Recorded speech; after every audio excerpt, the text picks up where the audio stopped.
My name is Bruce Johnson. I'm the Director of Prevention, Diversion, and Intake here at the Office of Homeless Services.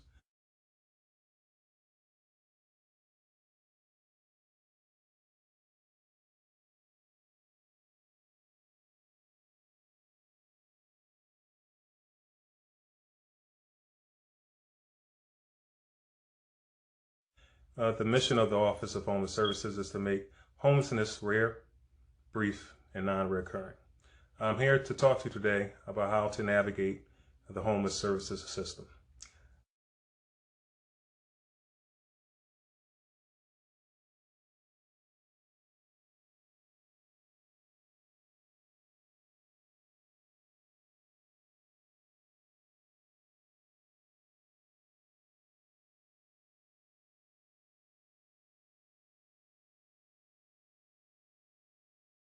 I want to talk to you about our front door, which is our prevention, diversion, and intake unit. We have two city-funded access points or intake sites. One is located at 804 North Broad Street, which is Roosevelt Darby Center. The other is located at 1430 North Cherry Street, which is Apple Tree Family Center. We service all populations, all who walk through the door at each site. Historically, we used to only service single men at Roosevelt Darby Center, and historically we only service single women and families at Apple Tree Family Center.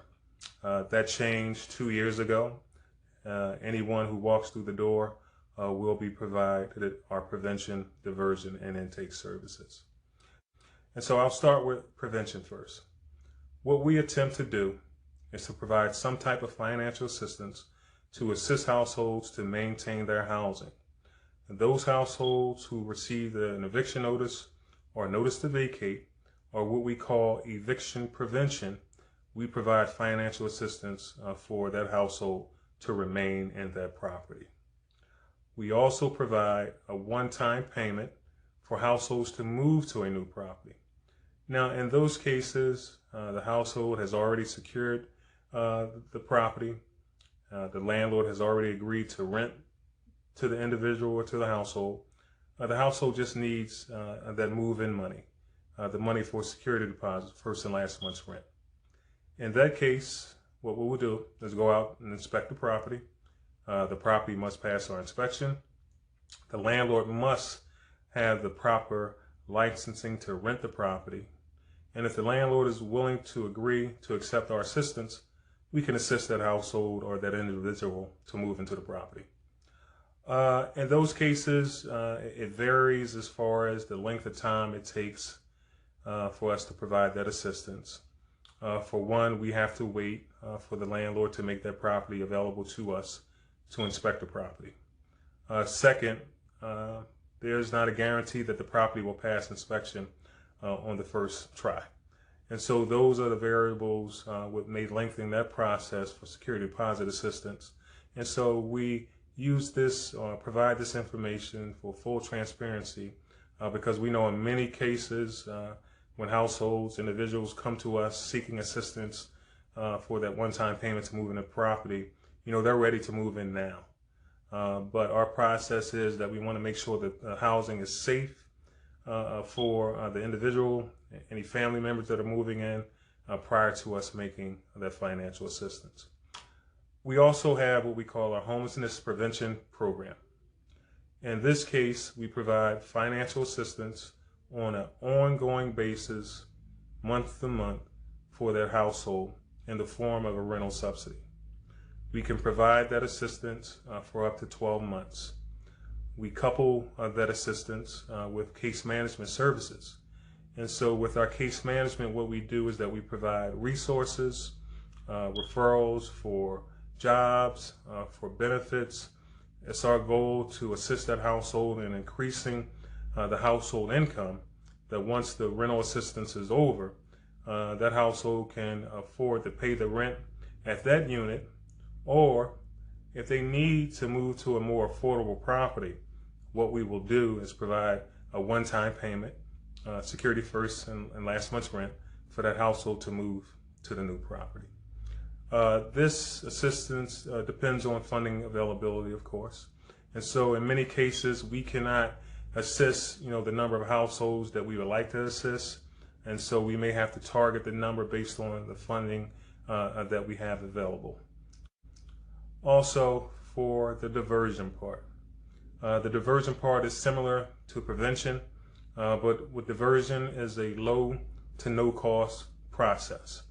And so what we attempt to do is for those households or individuals who are attempting or requesting placement within our homeless system, we attempt to assist them to identify safe alternative housing, at least for one night. And by this, we mean we want them to use their own resources to possibly, for the household to stay at least that night. And if we have to repeat that process on a day-by-day basis, then so be it. And by identifying a safe place, we mean that we can assist in making calls to family members. We can assist in making calls to friends or anyone that the participant or the household can identify as a resource or a past resource in their life. Ultimately, what we want to do is make sure our shelter beds, which are scarce, are available for those who are truly in need. And by that, in comparison, and just to give you some type of idea of what I'm talking about, we may have a family who was displaced due to a fire. It can be, the head of household, mom and 2 kids, and they have nowhere to go. They do not have any resources, any family members or friends where they can stay with for the night. We want to make sure beds are available for them in that case. As opposed to or compared to mom and 2 kids where grandma asked them to leave because mom did not want to contribute $100 to a grocery bill. Mom only wanted to give $50. That's a real story, by the way. And so in that case, we have to call grandma and let them know that, hey, your granddaughter's here with the kids. We really have scarce beds. Is there a possibility that they can come back for the night? We talked to the granddaughter. She's willing to chip in $60 extra and not $50 to come back home. And so we attempt to do that with everyone as far as to prevent and divert. And for us, the key word or phrase or terminology is if we can do it in a safe way. We do not want anyone returning to an unsafe situation. If that's the case, and if we're not able or successful in preventing that, then what we will do is on the last part of prevention, diversion, and intake is our intake assessment process. And with that, our social work staff will complete the assessment and determine based on that assessment as far as placement within our system. Normally what will happen is that we would submit a referral within our homeless management information system, which is the acronym is HMIS. All sites are required to accept those referrals after our assessment. And then what we will do is provide the participant with the information as far as the name and address of the site. Due to COVID-19, we are requiring all participants to complete a COVID-19 screening assessment prior to placement. Now, the screening assessment is basically 2 questions. Do you have a fever? Do you have a new cough? And we also do a temperature check. Also, at 804 North Broad Street, we have contracted with a vendor to provide COVID-19 testing.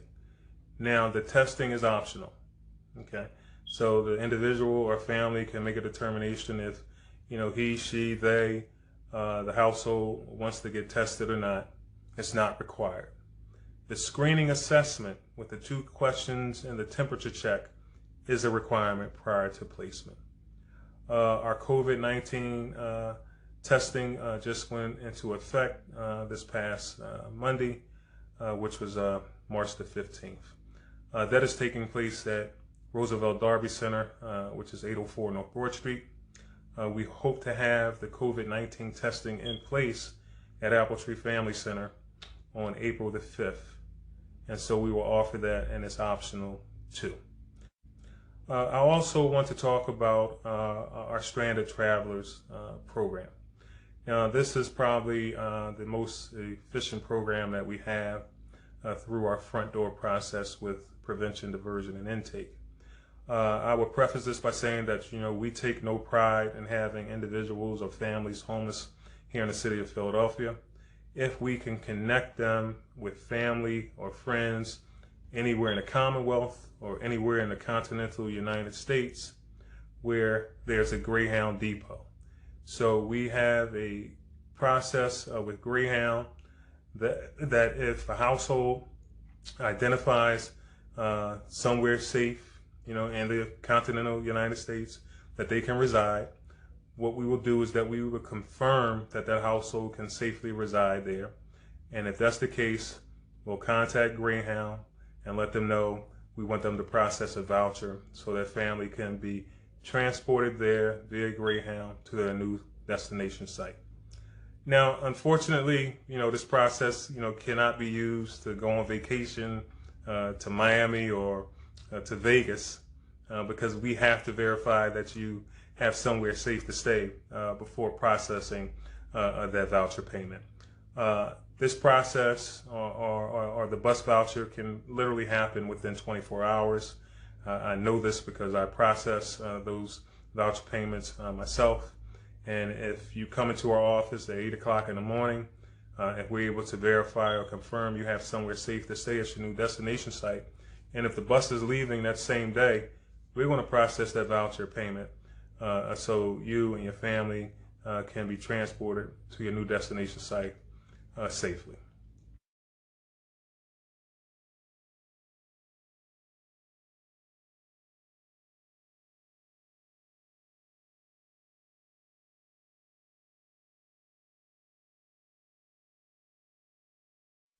And so that in a nutshell is our prevention, diversion, and intake process. I will let you know that this process, and we are low barrier. We don't require ID. We don't require income.